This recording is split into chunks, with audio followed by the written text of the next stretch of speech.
नमस्कार बच्चों, आज के कक्षा में आपका स्वागत है।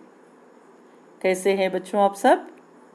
घर पर रहकर सुरक्षित रहिए।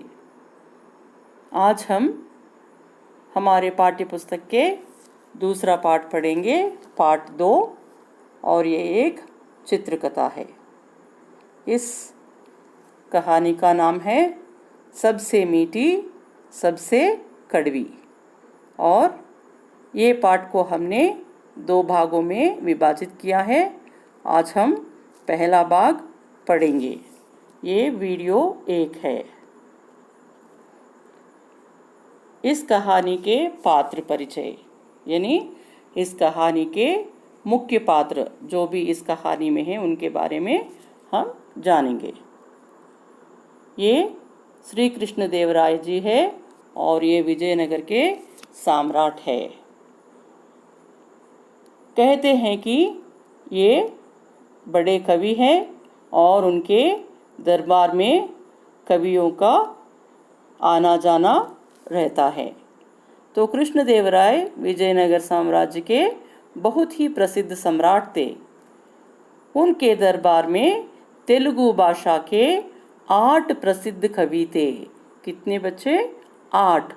और इन 8 कवियों को अष्टदिग्गज के नाम से जाने जाते थे, और कृष्णदेवराय भी स्वयं एक कवि थे। और तेनालीराम इस कहानी के और एक पात्र का नाम है तेनालीराम। तेनालीराम आंध्र प्रदेश के एक प्रसिद्ध तेलुगु कवि है और वे विकट कवि के नाम से भी जाने जाते थे। वे अपनी बुद्धिमत्ता यानी इंटेलिजेंस के लिए और हास्य बोध के लिए यानी कॉमेडी के लिए बहुत प्रसिद्ध थे। तेनाली रामकृष्ण विजयनगर के कृष्णदेवराय के दरबार में अष्टदिग्गजों में से एक है, यानी 8 कवियों में तेनालीराम भी एक है। और ये विजयनगर दरबार है, इसमें तेलुगु भाषा के 8 प्रसिद्ध कवि बैठे हैं और इन 8 प्रसिद्ध कवियों को अष्टदिग्गज कहते हैं। और ये कुछ दरबारी है, हर वक्त तेनालीराम के गलतियों को पकड़कर उसे नीचा दिखाने का प्रयत्न करते रहते हैं। और कृष्णदेवराय और तेनालीराम की जोड़ी को अकबर और बीरबल की जोड़ी के समान माना जाता है। आपको मालूम है बीरबल और अकबर की कहानियाँ। बीरबल की हाजिर जवाबी, जब भी अकबर कुछ पूछते हैं बीरबल के पास जवाब हाजिर रहता है। वैसे ही ये तेनालीराम भी वैसा ही है। जब भी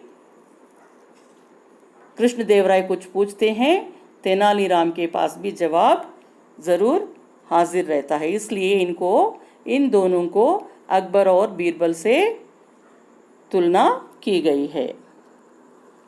और ये है, कहानी शुरू करेंगे। ये राज दरबार है और ये राजा कृष्णदेवराय के दरबार है।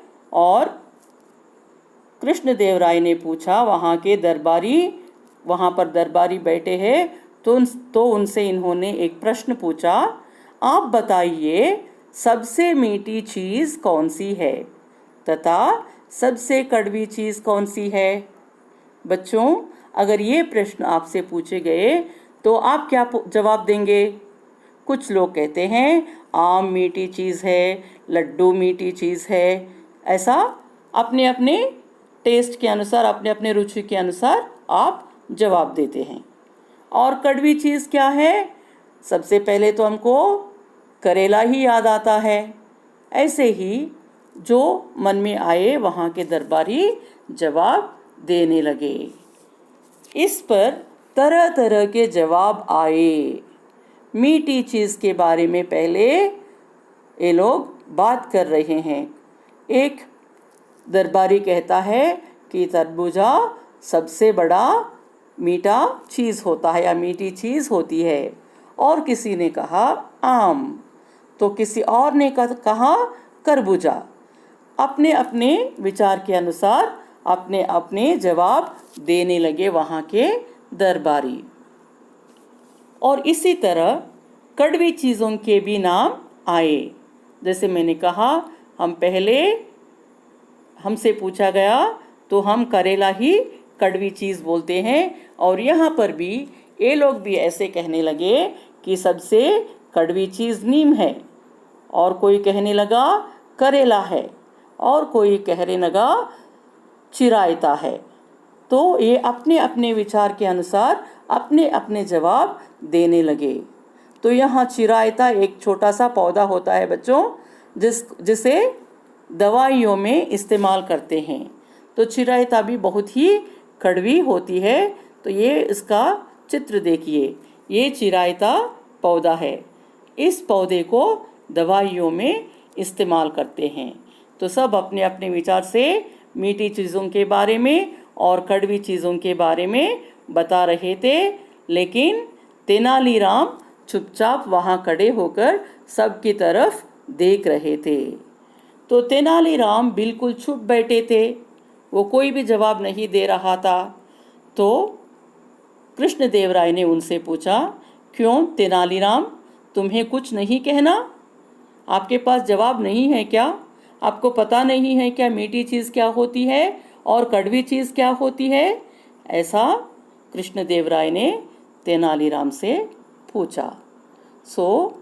तो तेनालीराम ने जवाब दिया, महाराज, मैं अपना जवाब जल्दी ही दूंगा, मुझे सोचने दो। मैं सबके जैसा जल्दबाजी में मेरा मन में जो आए वो नहीं बताऊंगा। मैं सोच समझकर जब समय आता है तब मैं मेरा जवाब दूंगा। ऐसा तेनालीराम ने कृष्णदेवराय को जवाब दिया। कुछ दिन बाद राज दरबार में ऊंची पगड़ी धारी एक अनोखा व्यक्ति आया। ऊंची पगड़ी यानी बड़े लंबा सर के थोड़ा ऊपर ऐसा रहने वाला एक पगड़ी पहनकर वह राज दरबार में आया। कृष्णदेवराय के राज दरबार में आया और आकर वह राजा से कहने लगा, महाराज, मैं गग्गरनाथ हूँ, मेरा नाम गग्गरनाथ है।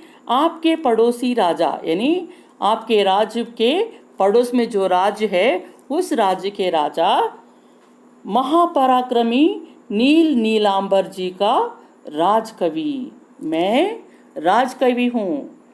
किसके राजकवि? आपके पड़ोसी के राजा जिसका नाम है नील नीलांबर, और वो बहुत ही पराक्रमी, बहुत ही ब्रेव है, ऐसा एक राजा के मैं राजकवि हूँ, मैं दरबार का कवि हूँ।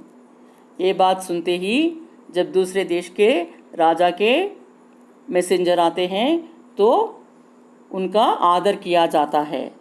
तो ये ऐसा कहकर वहाँ खड़ा था, और आपको शायद अपनी वीरता और समृद्धि का कुछ ज़्यादा घमंड हो गया है।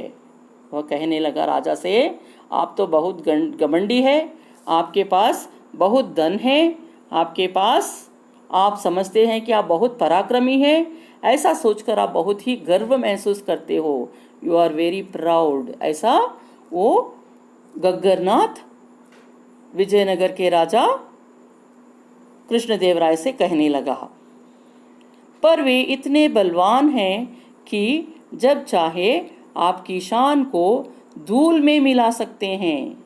मेरे राजा जो नील नीलांबर है वे आपसे भी बड़े बलवान हैं। अगर वो चाहते हैं तो आपके साथ कभी भी युद्ध कर सकते हैं और आपको धूल में मिटा सकते हैं, यानी धूल में मिला सकते हैं मीन्स आपको हरा सकते हैं।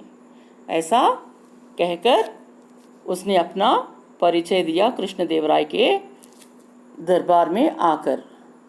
चलो बच्चों, पार्ट यही ख़त्म आज के लिए। Video 2 will be continued on Saturday. So stay home children and stay safe. धन्यवाद।